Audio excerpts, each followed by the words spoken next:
नमस्कार साथियों, आप सभी का स्वागत है स्टडी मोड ऑन के ऑफिशियल यूट्यूब चैनल पे। तो दोस्तों, आज के इस वीडियो में हम लेके आए हैं आपके लिए जो सुपर 100 के एग्जाम होने वाले हैं उसकी तैयारी के लिए 10th क्लास की साइंस के सभी केमिस्ट्री के चैप्टर करवाने वाले हैं। तो वीडियो को ध्यान से देखिएगा, क्योंकि अगर कोई भी टॉपिक आपने छोड़ दिया, शायद वो ही पेपर में आ गया, तो इसके लिए आपको बहुत मुश्किल हो सकती है। तो वीडियो शुरू करते हैं। तो सबसे पहले आज का फर्स्ट लेसन होगा रासायनिक अभिक्रिया एवं समीकरण। रासायनिक अभिक्रिया एवं समीकरण फर्स्ट लेसन है, 10th क्लास का है। एनसीईआरटी बुक से कर रहे हैं, क्योंकि पेपर में सभी क्वेश्चन एनसीईआरटी बुक से ही लिए जाते हैं। तो सबसे पहले आपको इस चैप्टर में क्या पता होना चाहिए जो आपके लिए जरूरी है। रासायनिक परिवर्तन क्या होते हैं, रासायनिक अभिक्रिया क्या होती है, रासायनिक समीकरण को संतुलित करना क्यों आवश्यक होता है, सभी अभिक्रियाएं पता होनी चाहिए, सभी अभिक्रियाओं को कैसे लिखा जाता है वो पता होना चाहिए, क्योंकि पेपर में रिस्क नहीं उठाना है। कोई भी कहीं से भी कुछ भी पूछ लिया जा सकता है। तो आज की इस वीडियो को ध्यान से देखिएगा। रासायनिक परिवर्तन, सबसे पहले बात करते हैं रासायनिक परिवर्तन की। तो रासायनिक परिवर्तन क्या होता है? जिस अभिक्रिया में नए पदार्थ बनते हैं उसे रासायनिक अभिक्रिया कहते हैं। मान लिया मैग्नीशियम की ऑक्सीजन के साथ अभिक्रिया करवाई तो क्या बना? मैग्नीशियम ऑक्साइड बना। तो इस अभिक्रिया में दो तत्वों की दो तत्व ले रहे हैं और right hand side magnesium oxide एक नया तत्व बन रहा है, तो इसे क्या कहेंगे? रासायनिक परिवर्तन कहेंगे। ठीक है, क्योंकि परिवर्तन हो रहा है, दो तत्व मिलके एक नया तत्व बना रहे हैं मैग्नीशियम ऑक्साइड, तो इसमें परिवर्तन हुआ है। तो क्या है? ये रासायनिक परिवर्तन है। अब रासायनिक अभिक्रिया कैसे लिखी जाती है? ये रासायनिक अभिक्रिया है, लेकिन ये बैलेंस तो है नहीं, ये आगे देखेंगे। तो रासायनिक अभिक्रिया कैसे लिखी जाती है? रासायनिक अभिक्रिया के बीच सभी तत्वों के बीच प्लस का निशान लगाया जाता है, और जो हमें राइट हैंड साइड रिजल्ट चाहिए होता है उसमें के बीच हम तीर का निशान लगाते हैं। किसका निशान लगाते हैं? तीर का। और उसके बीच में सभी तत्वों के बीच में लेफ्ट हैंड साइड प्लस का निशान लगता है, राइट हैंड साइड भी प्लस का निशान लगता है, बीच में तीर का निशान लगाया जाता है। ठीक है, ये बात ध्यान देने योग्य थी। और अब क्या होती है? जो समीकरण, मतलब ये समीकरण देखो, ये समीकरण बैलेंस नहीं थी, तो ये क्या थी? कंकाली समीकरण थी। इसीलिए इसे बैलेंस करना क्यों आवश्यक होता है? क्योंकि द्रव्यमान संरक्षण के नियम के अनुसार सभी तत्वों की परमाणु संख्या बराबर होनी चाहिए। देखिए, ये नियम रहा संतुलित रासायनिक समीकरण का महत्व या नियम। एक ही बात है, देखिए क्या होता है कि आपको द्रव्यमान संरक्षण के नियम का स्मरण तो होगा।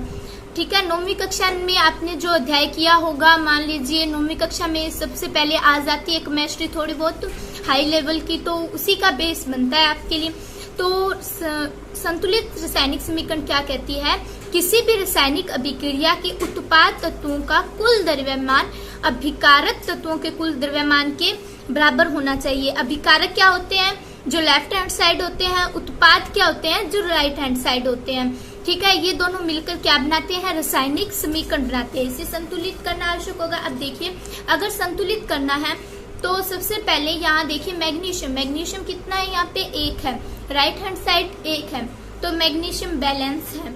ऑक्सीजन कितना है? 2 है यहाँ पे, और राइट हैंड साइड कितना है?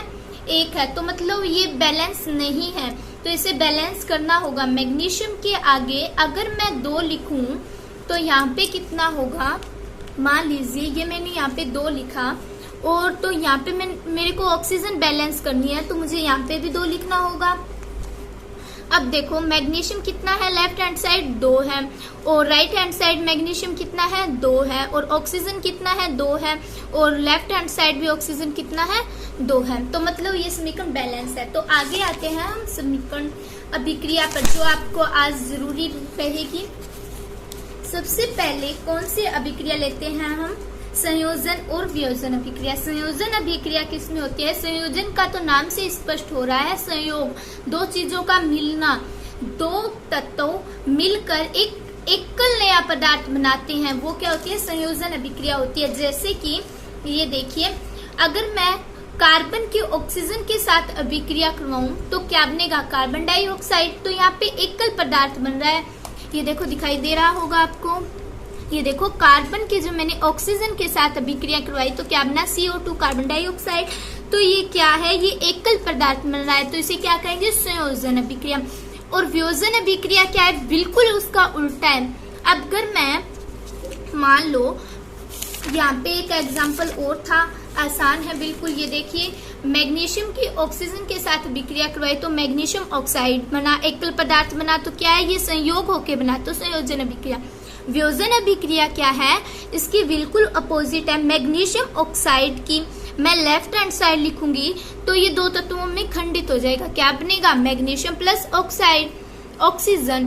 तो क्या हो रहा है, ये टूट रहा है, विखंडन हो रहा है, तो ये क्या है, वियोग हो रहा है, एक चीज का एक से अधिक भागों में टूटना, वियोजन होना। तो वियोजन अभिक्रिया को साइंटिफिक लैंग्वेज में क्या लिखेंगे, एक ऐसी अभिक्रिया जिसमें एकल पदार्थ टूटकर दो या दो से अधिक भागों में विभाजित होता है, उसे वियोजन अभिक्रिया कहते हैं। और संयोजन अभिक्रिया ऐसी अभिक्रिया जिसमें दो या दो से अधिक अभिकारक मिलकर एक एकल उत्पाद का निर्माण करते हैं, उसे क्या कहेंगे, संयोजन अभिक्रिया। एक ये देखिए इम्पोर्टेंट है अभिक्रिया, ये देख लेते हैं।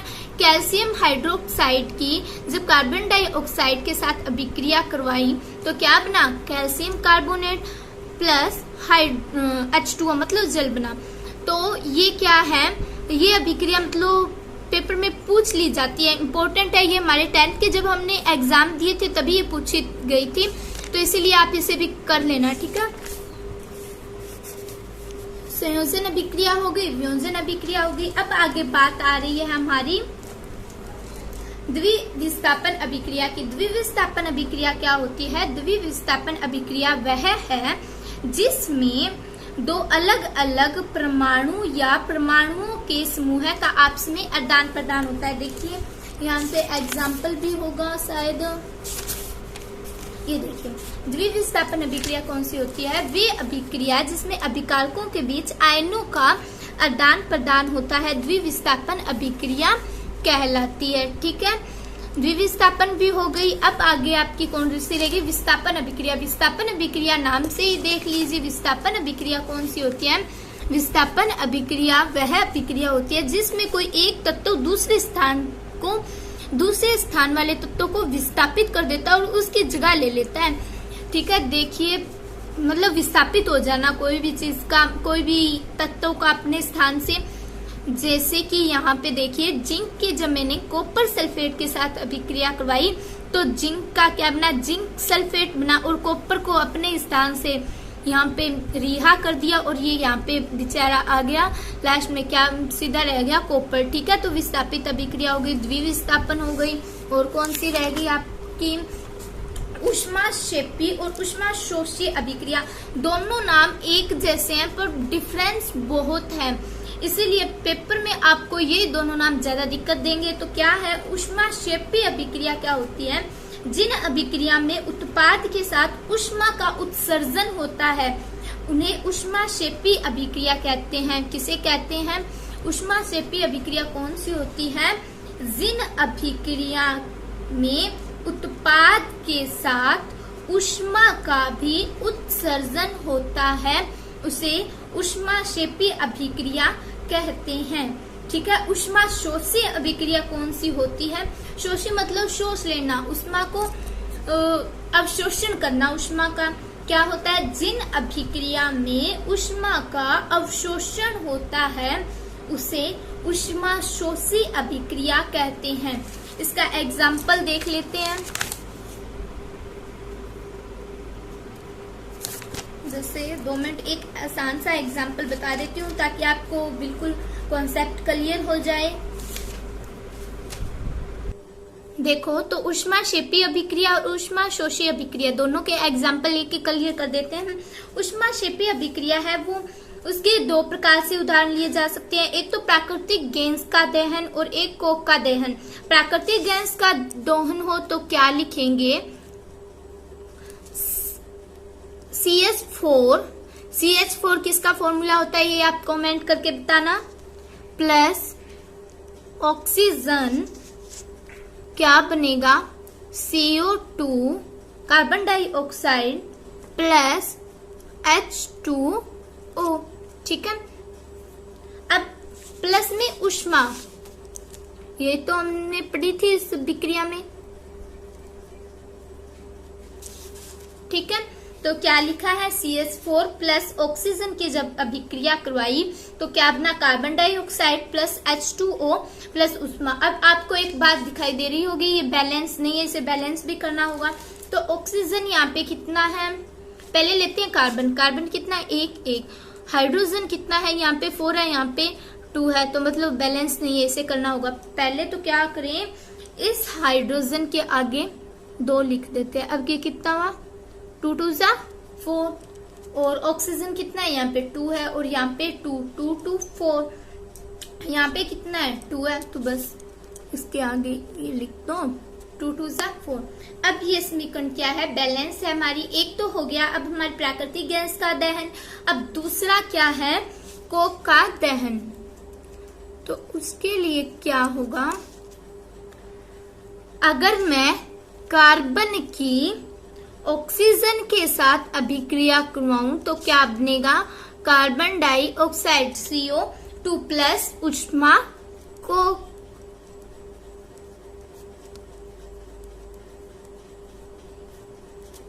ठीक है, कार्बन की ऑक्सीजन के साथ अभिक्रिया करवाई तो क्या बना, कार्बन डाइऑक्साइड गैस बनी और उष्मा कोक बना। ये तो हो गई उष्माक्षेपी की अभिक्रिया। अब उष्माशोषी की, मतलब अब हमें उष्मा क्या है, अवशोषण करनी है। तो इसके लिए कौन सी 2 अभिक्रिया होगी, एक तो कोक की भाप के साथ अभिक्रिया, कोक की भाप के साथ अभिक्रिया है, तो वे अभिक्रिया कौन सी होगी, पहले तो कोक की भाप के साथ अभिक्रिया देख लो पहले।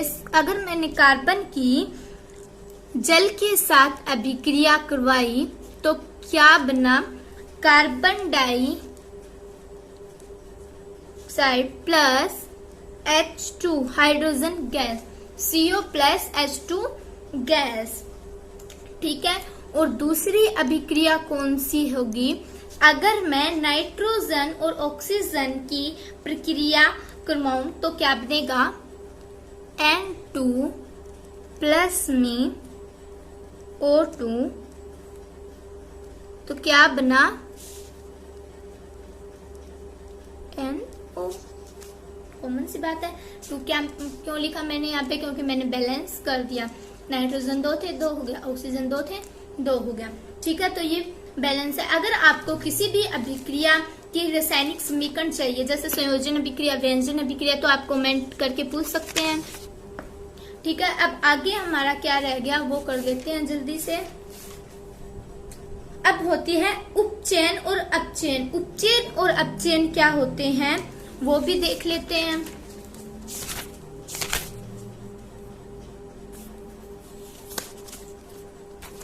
ये देखो 2 नाम आए हैं यहाँ पे, उपचयन और अपचयन। उपचयन क्या होते हैं, उपचयन और अपचयन दोनों नाम बिल्कुल एक जैसे हैं, थोड़े बहुत देखो यहाँ पे उ है और यहाँ पर अ है, बस इतना ही अंतर है, लेकिन ये दोनों नाम बिल्कुल अलग अलग हैं, बिल्कुल अलग अलग इनकी अभिक्रिया होती है। जैसे कि अब देखिए उपचयन क्या होते हैं, पदार्थ का उपचयन तब होता है जब उसमें ऑक्सीजन की वृद्धि और हाइड्रोजन का ह्रास होता है। मतलब उपचयन अभिक्रिया कौन सी होती है, उपचयन अभिक्रिया वह अभिक्रिया होती है जिस अभिक्रिया में ऑक्सीजन की वृद्धि और हाइड्रोजन का ह्रास होता हो। अपचयन में क्या होगा, अपचयन बिल्कुल इसका उल्टा होगा, जिस अभिक्रिया में हाइड्रोजन की वृद्धि और ऑक्सीजन का ह्रास होता हो उसे कौन सी अभिक्रिया कहेंगे, अपचयन। कौन सी, अपचयन। और ये दोनों मिलकर जिस अभिक्रिया में उपचयन और अपचयन दोनों होते हैं उसे कौन सी अभिक्रिया कहते हैं, रेडॉक्स अभिक्रिया कहते हैं। कौन सी अभिक्रिया, रेडॉक्स अभिक्रिया कहते हैं। ठीक है, जैसे कि एक एग्जांपल है यहाँ पे, अगर मैंने कॉपर ऑक्साइड की हाइड्रोजन के साथ अभिक्रिया करवाई तो क्या बना मेरा, कॉपर प्लस H2O मतलब जल, कॉपर और जल बना। तो क्या हो रहा है, इसमें अपचयन भी हो रहा है और उपचयन भी हो रहा है। तो ये अभिक्रिया कौन सी है, रेडॉक्स अभिक्रिया। अपचयन कौन सा हो रहा है, ये देखो कॉपर अपने स्थान से जाकर दूसरे एकल पदार्थ में बन रहा है, और यहाँ देखो H2O के साथ ऑक्सीजन की मात्रा जुड़ रही है, तो क्या बन रहा है, ऑक्सीजन की वृद्धि हो रही है हाइड्रोजन के साथ। अगर ऑक्सीजन की वृद्धि होती है उस अभिक्रिया को क्या कहते हैं, उपचयन कहते हैं। और जिसमें हाइड्रोजन का ह्रास हो रहा हो उसे क्या कहेंगे, अपचयन कहेंगे। ठीक है, तो ये दोनों अभिक्रिया एक में ही हो रही है तो इसे क्या कहेंगे, रेडॉक्स अभिक्रिया कहेंगे। ठीक है, अब कोई और देख लेते हैं, पीछे कोई भी इम्पोर्टेंट चीज रह गई हो आपकी। वियोजन भी हो गया। और हाँ, एक लेड नाइट्रेट का फॉर्मूला पूछ लिया जाता है आपको। लेड नाइट्रेट का फॉर्मूला क्या होता है, PbNO3। ये दिखाई दे रहा है क्या आपको, नहीं दिखाई दे रहा होगा, चलो मैं यहाँ पे लिख के बता देती हूँ। लेड नाइट्रेट, लेड नाइट्रेट का क्या फॉर्मूला है, PbNO3 इसके पेन में 2। ये होता है लेड नाइट्रेट का फॉर्मूला। कोई भी देख लेते हैं, चीज नहीं रह गई हो आपकी। मेरे ख्याल से तो सभी आपकी इम्पोर्टेंट चीजें आई गई होगी अभी तक।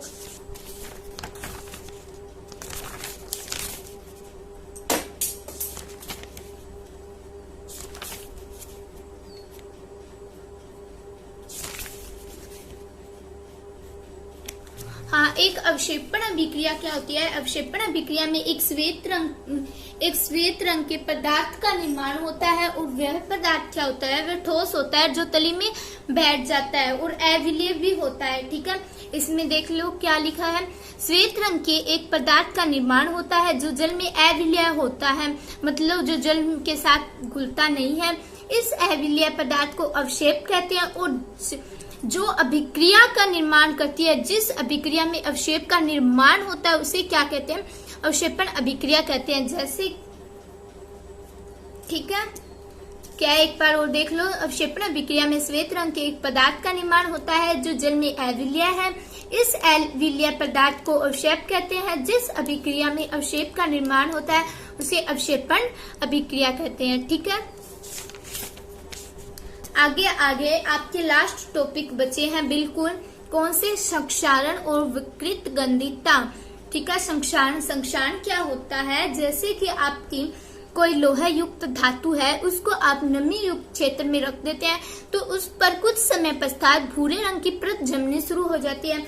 उस भूरे रंग को क्या कहते हैं, जंग लगना कहते हैं। जैसे हमारे पास 2 एग्जाम्पल है, चांदी के ऊपर कौन सी रंग की परत चढ़ती है, काली रंग की परत चढ़ती है, और तांबे के ऊपर हरी रंग की परत चढ़ती है। तो ये पूछ लिया जाता है कि चांदी के ऊपर कौन सी रंग की, जब उसे चांदी को नमी युक्त क्षेत्र में रखा जाता है तो चांदी के ऊपर कौन सी परत चढ़ती है, कौन से रंग की परत चढ़ती है, तो आप उसका सही उत्तर दोगे काले रंग की परत, और तांबे के ऊपर हरी रंग की परत।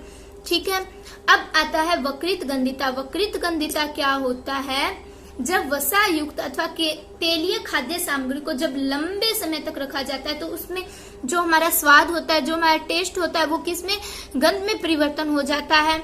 ठीक है, तो ऐसे तो उसे क्या कहते हैं, वक्रित गंधिता कहते हैं। ठीक है, मतलब अच्छे पदार्थों में गंदे पदार्थों का समावेश होना। तो इसमें अब हम चिप्स की थैली का एक उदाहरण लेके देखें तो चिप्स की थैली में हम क्या उसे लंबे समय तक रखा जाता है तो उसमें क्या, कौन सी गैस डाली जाती है, एक नाइट्रोजन गैस डाली जाती है। ऑक्सीजन को हटाकर, ऑक्सीजन अगर बढ़ेगी तो क्या होगा, उपचयन होगा। उपचयन को रोकने के लिए क्या मिलाया जाता है, प्रतिऑक्सीकारक मिलाए जाते हैं ताकि खाद्य सामग्रियों को लंबे समय तक सुरक्षित रखा जाए। क्या, दोबारा रिपीट कर देती हूँ, जो हमारी खाद्य सामग्री होती है उसे उपचयन को, मतलब ऑक्सीजन को रोकने के लिए उसमें लंबे समय तक सुरक्षा करने के लिए उसमें क्या मिलाए जाते हैं, प्रतिऑक्सीकारक मिलाए जाते हैं, जो क्या होते हैं, वायु रोधी बर्तनों में खाद्य सामग्री रखने में उपचयन की गति क्या हो जाती है, धीमी हो जाती है। अगर हम एग्जाम्पल के लिए लें तो चिप्स की थैली होती है जो दुकान से मिल जाती है आसानी से 5, 10, 20 रुपए में, उसमें क्या किया जाता है, नाइट्रोजन मिलाई जाती है, किसके स्थान पर, ऑक्सीजन को हटाकर। ठीक है,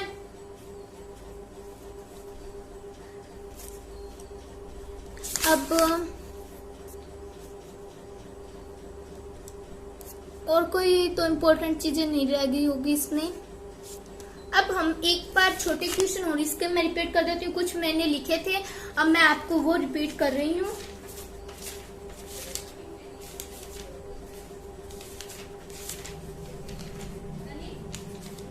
सबसे पहला क्वेश्चन होगा आपका, मैग्नीशियम रिबन का दहन होने पर वह किस में परिवर्तन होती है। प्रश्न ध्यान से सुन लीजिएगा। मैग्नीशियम रिबन का दहन होने पर वह किस में परिवर्तित होता है? श्वेत रंग के चूर्ण में। श्वेत रंग के चूर्ण में यह मैग्नीशियम ऑक्साइड का एक चूर्ण होता है। ठीक है। दूसरा प्रश्न क्या है? रासायनिक अभिक्रिया में तीर का सिरा किसकी ओर होता है? रासायनिक अभिक्रिया में यहाँ लेफ्ट हैंड साइड हमारे क्या होते हैं? उत्पाद अभिकारक होते हैं। राइट हैंड साइड क्या होते हैं? उत्पाद होते हैं। तो इसमें पूछा क्या है? रासायनिक अभिक्रिया में तीर का सिरा किसकी ओर होता है? तो उत्पाद की तरफ होता है। यहाँ पे हमारे क्या होते हैं? उत्पाद। ठीक है, उत्पाद की ओर होता है तीर का सिरा। तीसरा प्रश्न क्या है? तीर अभिक्रिया में क्या दर्शाता है? तीर अभिक्रिया में क्या दर्शाता है? तीर अभिक्रिया में होने की दिशा को दर्शाता है।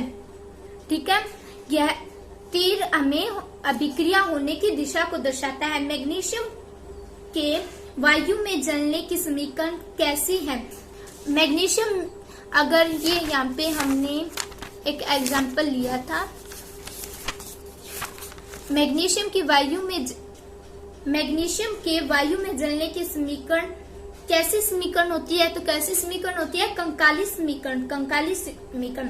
द्रव्यमान की संरक्षण नियम का वर्णन कीजिए। द्रव्यमान संरक्षण के नियम क्या होता है?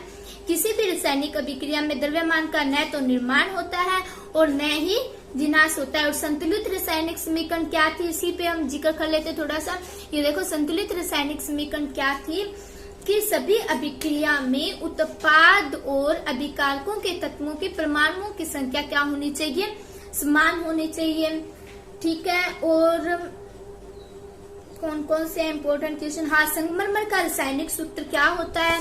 संगमरमर का रासायनिक सूत्र क्या होता है? CaCO3। ये कैल्शियम कार्बोनेट संगमरमर का रासायनिक फॉर्मूला होता है। ठीक है, एक ऊष्माक्षेपी अभिक्रिया का उदाहरण लीजिए। श्वसन। ठीक है, इसका सही आंसर क्या होगा? श्वसन। फेरस सल्फेट का सूत्र। फेरस सल्फेट का सूत्र क्या होगा?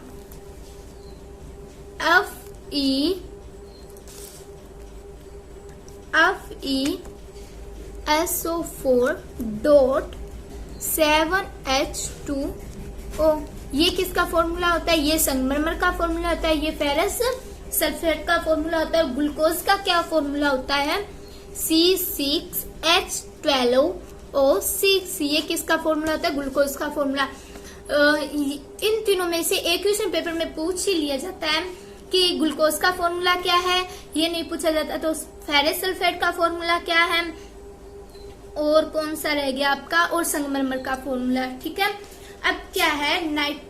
NO2 का धुआं किस रंग का होता है? तो भूरे रंग का होता है। पहले हमने जिक्र किया था संक्षारण, और उसमें ये देखो,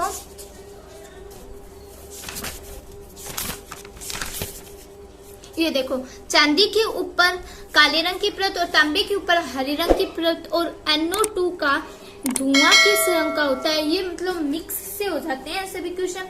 तो ये किस रंग का होता है? इसका धुआं भूरे रंग का।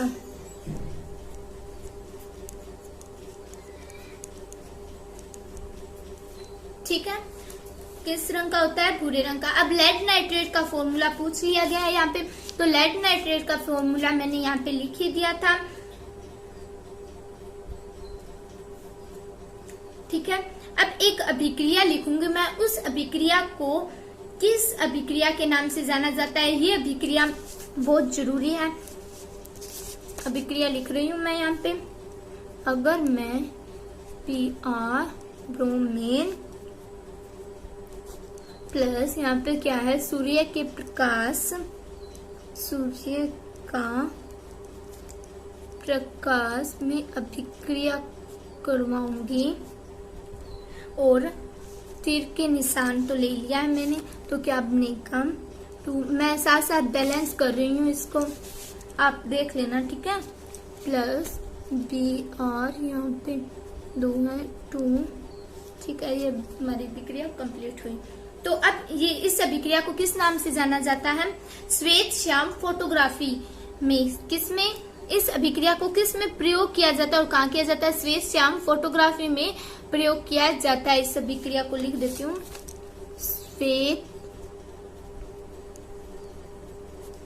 श्याम फोटोग्राफी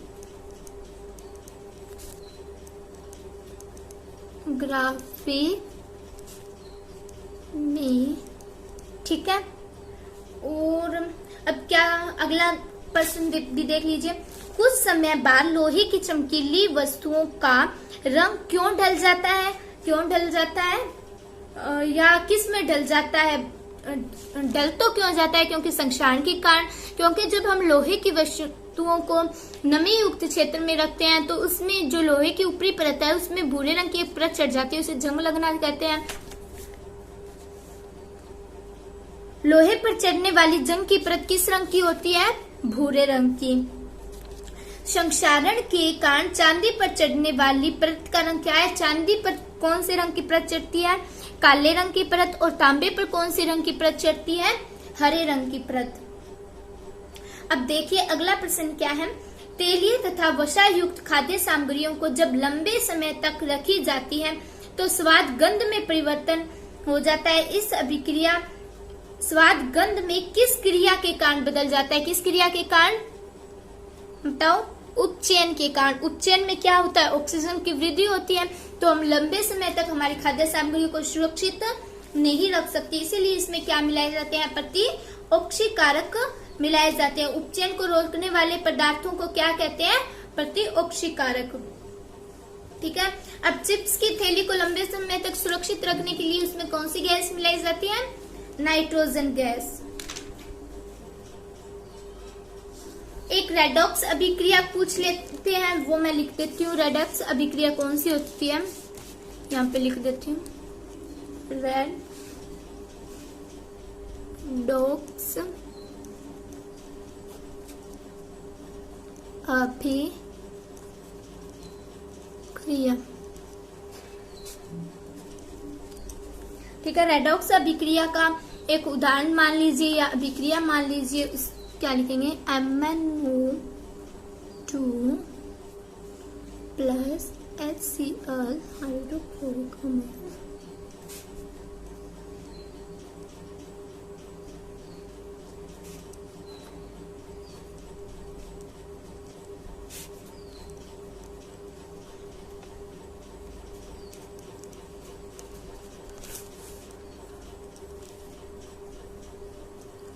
ठीक है, तो ये अभिक्रिया कौन सी होती है? रेडॉक्स अभिक्रिया होती है। अब इसे बैलेंस करना होगा। यहाँ पे हाइड्रोजन 2 है, यहाँ पे ये मैंने यहाँ पे बैलेंस ऑक्सीजन को किया 2, हाइड्रोजन 4 हो गया, यहाँ पे लिखा 4 और तो सारी बैलेंस है, बस ये है, चेक कर लेना आप। तो ये अभिक्रिया कौन सी होती है? रेडॉक्स अभिक्रिया होती है, क्योंकि इसमें अपचयन भी हो रहा है और उपचयन भी हो रहा है। ऑक्सीजन जुड़ भी रहा है और क्लोरीन का क्या हो रहा है? अपचयन हो रहा है और ऑक्सीजन जुड़ रहा है, तो इसमें उपचयन हो रहा है। तो ये कौन सी अभिक्रिया होगी? रेडॉक्स अभिक्रिया। जिस अभिक्रिया में अपचयन और उपचयन दोनों होते हैं उसे कौन सी अभिक्रिया कहते हैं? रेडॉक्स अभिक्रिया। अब आपकी बात आती है अगले क्वेश्चन की। लेड क्लोराइड का रासायनिक सूत्र लिखें। लेड क्लोराइड, तो लेड क्लोराइड का रासायनिक सूत्र क्या होगा? PbCl2। PbCl2 लेड क्लोराइड का रासायनिक सूत्र, ठीक है। अब अगला प्रश्न कौन सा है? भुजे हुए चूने का रासायनिक सूत्र। भुजे हुए चूने का CaO, ठीक है। अब देख लेती हूँ कोई और इम्पोर्टेंट क्वेश्चन रह गए हो तो आपके। हाँ, अब देखो, एक लेड नाइट्रेट का दूसरा नाम क्या होता है? सीसा। लेड नाइट्रेट मतलब वो लिखा था ना हमने PbNO3, ये देखो ये लेड नाइट्रेट का दूसरा नाम क्या होता है? सी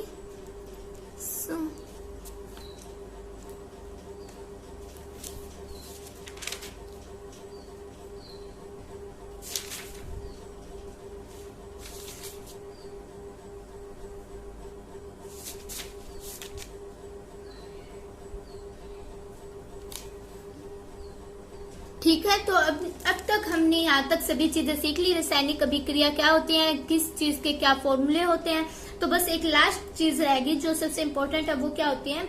सभी अपघटन अभिक्रियाएं कौन सी अभिक्रियाएं होती है? ऊष्मा शोषी अभिक्रियाएं होती है। ठीक है, ये बात ध्यान रखना। अब हम अगला चैप्टर हमारा शुरू करते हैं। उस चैप्टर का क्या नाम है? अम्ल, क्षार एवं लवण।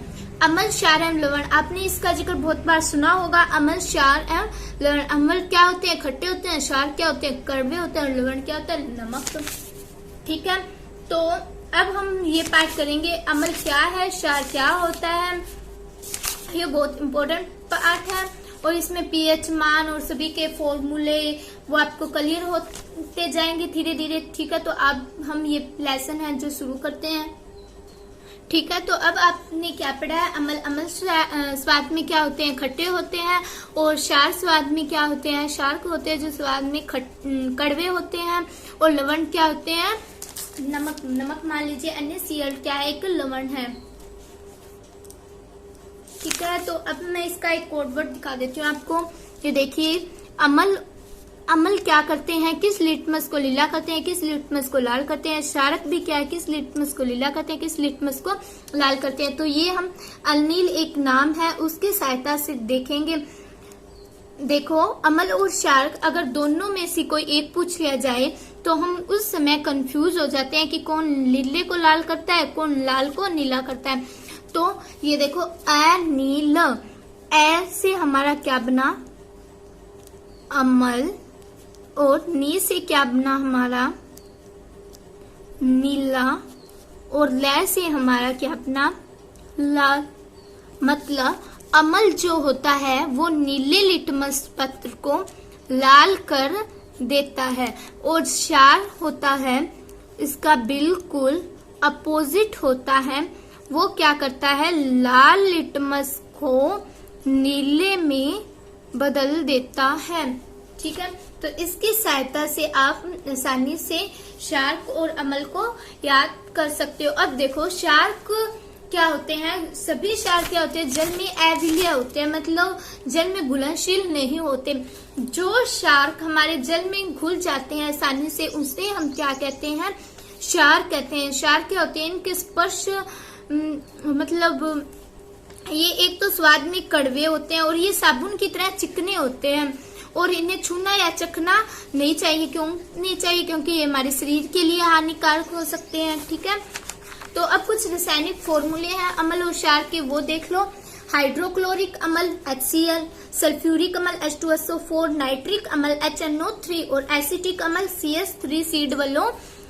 ठीक है, पेपर में से एक फॉर्मूला इनमें से जरूर पूछ लिया जाता है। और क्षार क्या होते हैं? क्षार के फॉर्मूले होते हैं वो कौन से हैं? सोडियम हाइड्रोक्साइड एक क्षार है, कैल्शियम हाइड्रोक्साइड एक क्षार है, पोटेशियम हाइड्रोक्साइड एक क्षार होता है, मैग्नीशियम हाइड्रोक्साइड एक क्षार होता है और अमोनियम हाइड्रोक्साइड क्या है? वो भी एक क्षार है। तो इसे आसानी से देख लीजिए और अपनी कॉपी में और कहीं भी नोटबुक में आसानी से उतार लीजिए, क्योंकि इसमें पेपर में से एक फॉर्मूला जरूर पूछ लिया जाता है।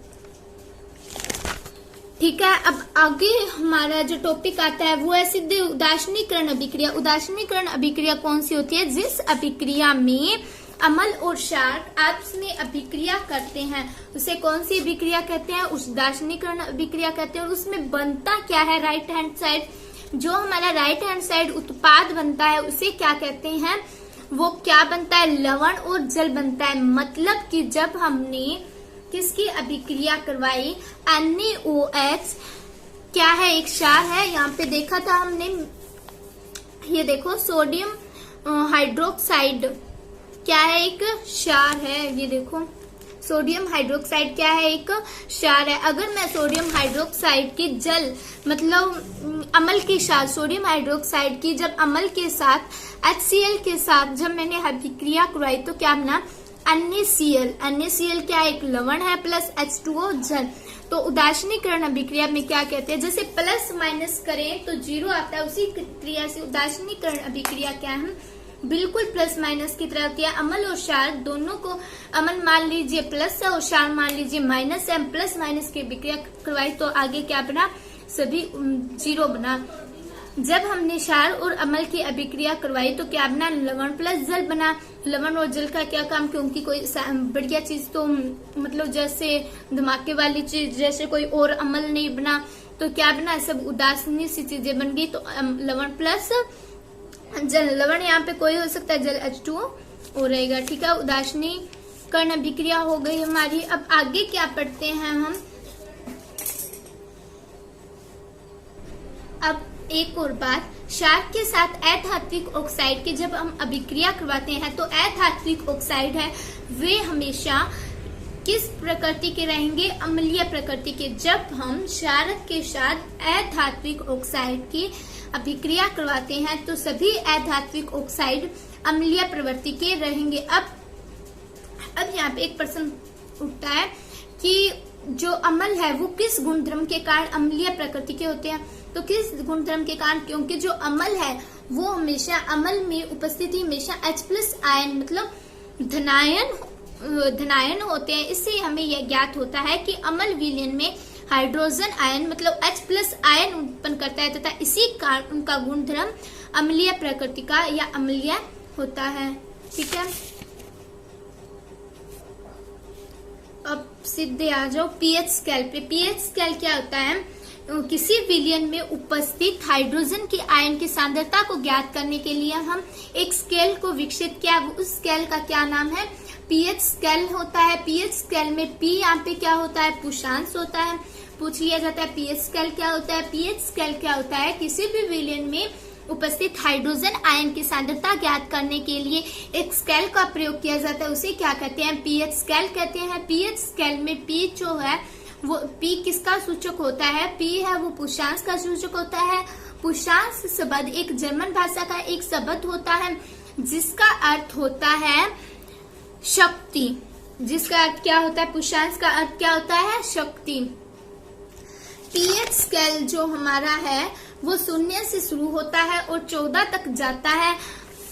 ये देखो, ये यहाँ पे पीएच स्केल है। अगर 7 से ऊपर होगा, लेफ्ट हैंड साइड होगा, तो उसमें अम्ल की मात्रा अधिक होगी। और 1 से जितना धीरे धीरे नीचे आता जाएगा, 7 तक आता जाएगा, तो 7 तक आएगा तो उसमें अम्ल की मात्रा घटती जाएगी। और 7 से जितना भी बढ़ता जाएगा उसमें 14 तक क्षार की मात्रा बढ़ती जाएगी। ठीक है, तो 7 से ऊपर हमारा अम्ल होता है, 7 से नीचे हमारा क्या होगा? क्षार होगा। और 7 क्या होता है? 7 होता है हमारा शुद्ध जल। 7 क्या होता है? 7 को किसी भी आंकड़े में सम्मिलित नहीं किया जाता। 7 हमारा हमेशा शुद्ध जल होता है। अब देखो, नींबू का रस कितना, मतलब नींबू का रस बहुत खट्टा होता है, तो उस पे खट्टे पे देखेंगे तो इसके ये यहाँ तक आएगा मेरे ख्याल से। तो इस नींबू के रस का पीएच मान कितना होगा? 2.2 होगा। और जठर रस कितना होगा? जठर रस इससे भी खट्टा होगा, तो मतलब पीएच मान में किसकी मात्रा बढ़ेगी? पीएच मान में अम्ल की मात्रा बढ़ेगी। तो अम्ल में जठर रस का मान कितना होगा? 1.2 होगा। तो हमने इससे क्या सीखा? 7 से जितना ऊपर हमारा आंकड़ा जाएगा उसमें क्या मिलेगा? हमें अम्ल की मात्रा बढ़ती हुई दिखाई देगी। और 7 से जितना नीचे जाएगा उसमें 14 तक जाएगा, मतलब 14 तो बहुत ज्यादा क्षार आ जाता है। मिल्क ऑफ मैग्नीशिया ले तो उसमें भी क्षार की मात्रा अधिक होती है, तो वो कितनी होगी? 10 होगी। अगर हम ले सोडियम हाइड्रो ऑक्साइड मतलब NaOH ले तो NaOH इससे भी ज्यादा क्षार होगा, तो कहाँ बढ़ेगा क्षार? 14 तक जाएगा। तो इसकी मतलब पीएच मान कितना होगा? लगभग 14 होगा। अब मैं आपको कुछ फॉर्मूले दूंगी। लार, अब ये देखो, नींबू का रस ज्ञात किया। अब आप ये सब आप ज्ञात करोगे किसमें किसकी मात्रा अधिक होगी? लार में। और किसमें होगी? रंग रहित तो वातिक पेय में गाजर का रस, कॉफी, टमाटर का रस भी खट्टा हो सकता है। नल का जल क्या होता है? उदासीन होता है। 7 पे आएगा। कितनी होगी इसकी पीएच मान? 7 होगी। और रक्त की पीएच मान कितनी होती है? 7.5 4 होती है। NaOH क्या है, हमारा एक क्षार है, तो इसमें क्या होगा 14 होगा। हाइड्रोक्लोरिक हमारा क्या है, एक अम्ल है, तो अम्ल होगा तो 7 से लेफ्ट हैंड साइड इसकी मात्रा बढ़ेगी। ठीक है, तो पीएच मान पूछ लिया जा सकता है। अब हमारे मिट्टी का पीएच मान क्या हो गया, हमारे शरीर का पीएच मान क्या है। वायुमंडल में सल्फ्यूरिक अम्ल मतलब वायुमंडल में भी पीएच मान हो सकता है। ठीक है, तो दैनिक जीवन में पीएच मान का क्या महत्व होता है और दैनिक जीवन में पीएच मान का क्या महत्व होता है। पीएच मान से हम किसी भी चीज की प्रकृति का पता लगा सकते हैं, क्या भी वो प्रकृति क्या है, क्षारीय है या अम्लीय है। इसमें अगर हम हमारे शरीर का भी एक भाग, शरीर का भी पता लगा सकते हैं। हमारे शरीर का पीएच मान कितना होता है, हमारे शरीर का पीएच मान कितना होता है 7 से 7.8 पीएच को प्रायस भी कहते हैं के बीच कार्य करता है। ठीक है, जीवित प्राणी का पीएच मान मतलब जीवित प्राणी का जो केवल संकीर्ण पीएच प्रायस परिसर में ही जीवित रह सकता है। वर्षा के जल का पीएच मान अगर 5.6 से कम हो तो कौन सी वर्षा होगी, अम्लीय वर्षा होगी। देखो 5.6 हमारा यहाँ आएगा, लगभग 5.6 यहाँ आ जाएगा। अगर उससे कम होगा मतलब लेफ्ट हैंड साइड बढ़ेंगे, लेफ्ट हैंड साइड बढ़ेंगे तो क्या होगी, अम्ल की मात्रा बढ़ती जाएगी। तो इसमें क्या है, हमारी अम्ल की मात्रा बढ़ेगी तो मतलब अम्लीय वर्षा होगी। अगर राइट हैंड हुई तो मतलब क्या होगी, क्षार की मात्रा बढ़ती जाएगी। ठीक है, तो अब हमने क्या किया, अम्ल और क्षार का पता कैसे लगा सकते हैं, पीएच मान से लगा सकते हैं। पीएच शब्द किससे बना, पीएच शब्द में पी किसका सूचक होता है, पुरुषांश का सूचक होता है। पुरुषांश शब्द जर्मन भाषा से लिया गया है जिसका अर्थ होता है शक्ति। शक्ति पीएच मान से हम किसी भी चीज की प्रकृति का पता लगा सकते हैं कि वो अम्लीय है या क्षारीय है। अगर 7 से लेफ्ट हैंड साइड मान बढ़ता जाएगा तो इसमें अम्ल की मात्रा बढ़ती जाएगी। अगर राइट हैंड साइड बढ़ता गया मान तो उसमें क्षार की अभिक्रिया बढ़ती जाएगी। और 7 जो हमारा है, 7 क्या रहेगा, हमेशा हमारा उदासीन रहेगा, मतलब जल रहेगा। और 7.4 किसकी पीएच मान होती है, रक्त की होती है। हमारे शरीर की पीएच मान 7 से लेकर 7.8 होगी। और जो अम्लीय वर्षा है उसकी 5.6 हुई तो वो अम्लीय 6 से कम हुई तो वो कौन सी वर्षा होगी, अम्लीय वर्षा कहलाएगी। ठीक है, और हमारे उदर में कौन सा अम्ल होता है, मतलब मानव पाचन तंत्र का पीएच मान ज्ञात करें तो हमारे उदर में कौन सा क्या होता है, क्षार होता है अम्ल। तो हमारे उदर में क्या होता है, हाइड्रोक्लोरिक अम्ल होता है। अम्ल है तो किससे 7 से मान नीचे जाएगा, मतलब 5 4 3 इधर लेफ्ट हैंड साइड बढ़ेगा। ठीक है, और हमारे जो दांत होते हैं वो किससे बने होते हैं, कैल्शियम फास्फोरेट से बने होते हैं।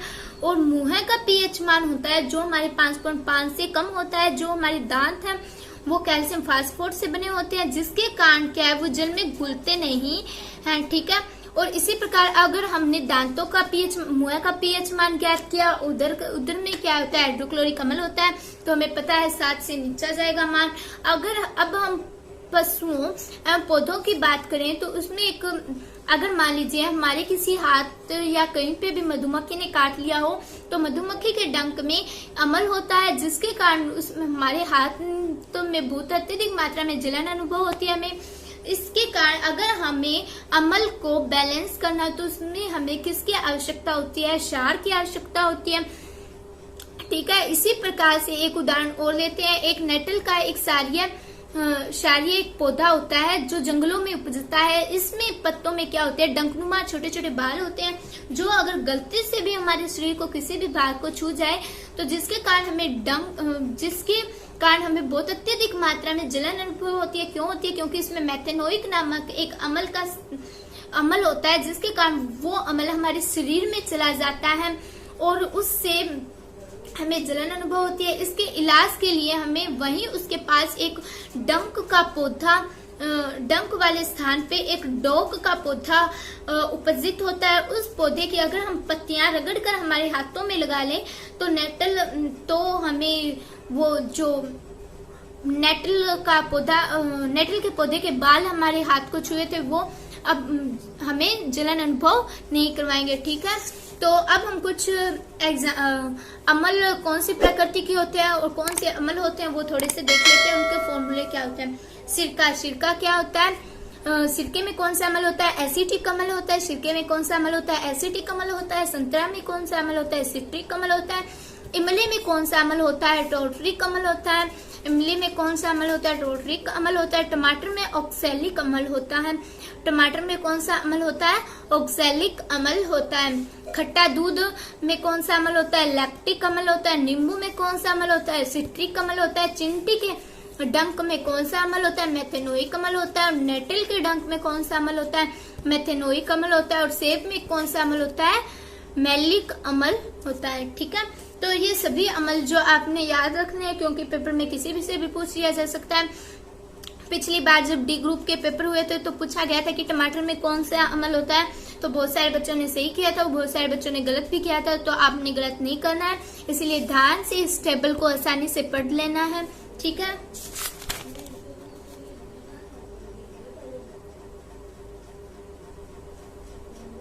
अब आगे आपका आता है क्लोर क्षार अभिक्रिया कौन सी होती है। इसका एग्जाम्पल बहुत जरूरी है। क्लोर क्षार अभिक्रिया कौन सी होती है?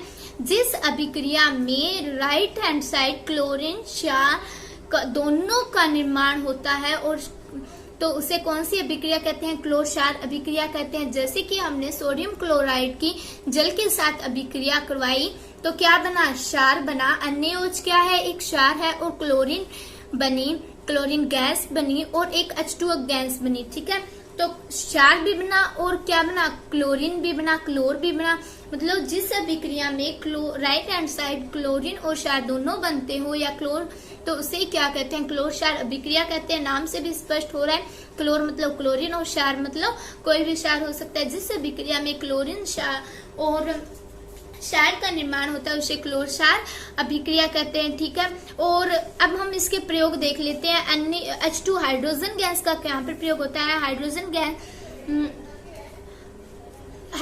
गैस में ईंधन में, मैग्रीन में और खाद्य के लिए अमोनिया में प्रयोग होता है। ठीक है, और क्लोरीन गैस का प्रयोग जल की शुद्धता के लिए प्रयोग किया जाता है, और स्विमिंग पूल में भी प्रयोग किया जाता है। रोगाणुनाशक CFC कीटनाशक के रूप में भी प्रयोग किया जाता है, क्योंकि क्लोरीन गैस होती है जो रोगाणु कीटाणुओं का नाश करती है, इसीलिए इसको जल में भी मिलाया जाता है। ठीक है, अन्योज क्या है हमारा?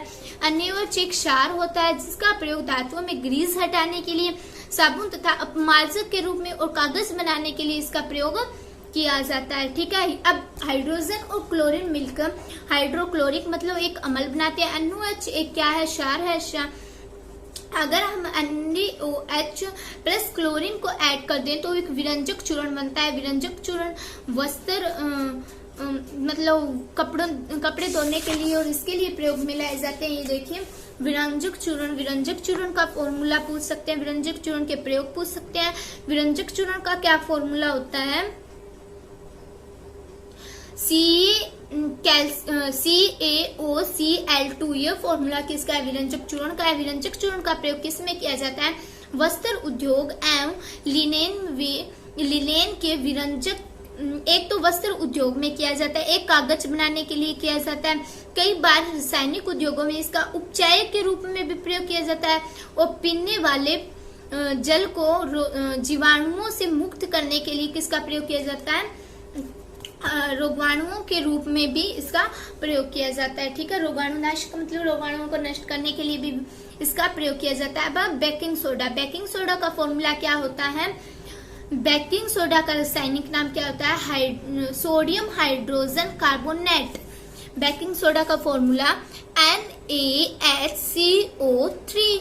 क्या है पूरा नाम? Sodium hydrogen carbonate. ठीक है, बेकिंग सोडा का प्रयोग कहाँ पे किया जाता है? ठीक है, बेकिंग सोडा का प्रयोग कहाँ पे किया जाता है? बेकिंग सोडा का प्रयोग कहाँ पे किया जाता है? एक तो बेकिंग सोडा का प्रयोग सोडा अम्ल अग्निशामक के रूप में किया जाता है। कहाँ पे? सोडा अम्ल अग्निशामक के रूप में किया जाता है। और दूसरा इसका प्रयोग क्या किया जाता है? यह एक एसिडेंटिक एटेसिन का एक संगठक है जो पेट में अम्ल की अधिकता को उदासीन करने के लिए राहत पहुंचाता है। यहाँ पे देखिए सोडियम हाइड्रोजन कार्बोनेट भी एक क्या है? एंटासिड इसका एक संगठक होता है, मतलब इसका भी एक पार्ट होता है। क्षारीय होने के कारण इसका प्रयोग पेट की में अम्ल की अधिकता को उदासीन और उसे राहत पहुंचाने के लिए इसका प्रयोग किया जाता है। अब धोने का सोडा मतलब धावन सोडा है, इसका प्रयोग कहाँ किया जाता है? एक तो मतलब इसका पहले फॉर्मूला देख लेते हैं। फॉर्मूला क्या है? Na2CO3 10H2O। किसका फॉर्मूला है? धोने का सोडा। इसका प्रयोग कहाँ पे किया जाता है? इसका प्रयोग मुख्य रूप से एक तो कपड़े धोने के लिए और एक किसके लिए? सोडियम कार्बोनेट का प्रयोग, मतलब धोने के सोडे का प्रयोग कांच में, साबुन एवं कागज उद्योगों में प्रयोग किया जाता है। इसका प्रयोग बोरेक्स जैसे सोडियम यौगिक के उत्पादन में होता है। सोडियम कार्बोनेट का उपयोग घरों की साफ सफाई के लिए और वस्त्र धोने के लिए और जल की स्थायी कठोरता को दूर करने के लिए इसका प्रयोग होता है। तो मुख्य रूप से तीन चीजें की विरंजक चूर्ण का फॉर्मूला क्या होता है? CaOCl2, याद रखना CaOCl2। और बेकिंग सोडा का फॉर्मूला क्या होता है? NaHCO3। और सोडियम हाइड्रोजन कार्बोनेट का फॉर्मूला क्या होता है? सोडियम हाइड्रोजन कार्बोनेट मतलब बेकिंग सोडा का फॉर्मूला NaHCO3। एक बार फिर से बता दिया मैंने। धोने का सोडा, उसका फॉर्मूला क्या होता है? Na2CO3.10H2O। ठीक है, और इस सभी के प्रयोग बता दिए हैं। अब आता है आपका last topic, plaster of Paris. Must है बहुत ज्यादा। ये देखो, प्लास्टर ऑफ पेरिस का क्या फॉर्मूला होता है? CaSO4 मतलब कैल्शियम सल्फेट डॉट 1 मतलब ½ H2O। किसका फॉर्मूला होता है इतना? प्लास्टर ऑफ पेरिस का। जब मैंने प्लास्टर ऑफ पेरिस के 1/1/2 की जब मैंने जल के साथ अभिक्रिया मतलब H2O के साथ अभिक्रिया करवाई तो क्या बना? कैल्शियम सल्फेट प्लस 1/2 और हाफ का 1 जुड़ के दोनों क्या बने? 2 बन गए। ठीक है, तो 2H2O। तो ये क्या बन गया? जिप्सम बन गया। जिप्सम क्या होता है? एक ठोस होता है, जिसके कारण अगर हम उसे कुछ देर के साथ इसे रख देते हैं तो ये जल के साथ अभिक्रिया करके ठोस बन जाता है। ठीक है, और इसका प्रयोग कहाँ पे किया जाता है? इसका प्रयोग मुख्य रूप से खिलौने बनाने के लिए किया जाता है और किसके साथ? टूटी हुई हड्डियों पर प्लास्टर करने के लिए किया जाता है और घरों में सफेदी कराने के लिए प्लास्टर ऑफ पेरिस। इसकी शॉर्ट फॉर्म POP है। P का मतलब प्लास्टर, O का मतलब P का मतलब पेरिस, प्लास्टर ऑफ पेरिस। ठीक है, तो आज का ये चैप्टर यहीं पे खत्म होता है। इसके साथ ही अगर थोड़े से 2-3 इम्पोर्टेंट फॉर्मूले और देख लो। विरंजक चूर्ण का फॉर्मूला तो आपने पीछे देख ही लिया था। अब शुष्क बुझे हुए चूने का फॉर्मूला क्या है? CaOH2। ये किसका फॉर्मूला होता है? भुजे हुए चूने का, शुष्क भुजा हुआ चूना का ये फॉर्मूला होता है। बस यही थी इसमें इम्पोर्टेंट सभी चीजें। अब आज हमने कितने लेसन कर लिए हैं? फर्स्ट और सेकंड लेसन कंप्लीट हो गया है। आज के लिए बस इतना ही। मिलते हैं अगली वीडियो के लिए। तब तक के आपको आराम से बैठना नहीं है, इसकी प्रैक्टिस करनी है, क्योंकि 10th के जो सुपर 100 के बच्चे हैं उनके एग्जाम आने वाले हैं। और उस एग्जाम की अगर आपको कोई भी गाइडलाइंस चाहिए तो डिस्क्रिप्शन में हमारे व्हाट्सएप नंबर दिए हुए हैं, उसको आप ज्वाइन करके हमारे व्हाट्सएप ग्रुप में भी ज्वाइन हो सकते हैं। बहुत सारे बच्चे ज्वाइन हुए हैं, उनका फायदा भी बहुत ज्यादा हो रहा है। इसीलिए मैं आपको कह रही हूँ कि देर मत कीजिए, हमारे व्हाट्सएप ग्रुप में ज्वाइन हो जाइए। और सभी सुपर 100 की गाइडलाइंस उसमें दी हुई है। और एक दूसरी इम्पोर्टेंट बात, हमारी जो 10th की जो साइंस है, जो साइंस के बच्चे हैं 10th में, मतलब ऑब्वियसली सी बात है सभी को 10th में साइंस तो होती है। इसके अगर आपको नोट्स चाहिए या फिर बुक चाहिए आसान सी, तो त्रिवेणी विज्ञान हमारी लिखी हुई एक साइंस की बुक है, जो आपको डिस्क्रिप्शन में उसका लिंक मिल जाएगा। आप उसे परचेज कर सकते हैं, क्योंकि उसमें 10th के एग्जाम है। कोरोना के कारण आपकी इतनी अच्छी प्रैक्टिस तो हो नहीं पा रही है घर पे बैठे हुए, तो आप उस लिंक को जल्दी से जल्दी देख लीजिए, क्योंकि हमारी त्रिवेणी विज्ञान जो बुक है उसमें आपको इतनी अच्छी तरीके से सभी चीजें आसानी से लिखी हुई मिल जाएगी। तो देर मत कीजिएगा। तब तक ठीक है, मिलते हैं नेक्स्ट वीडियो में। तब तक के लिए जय हिंद, जय भारत।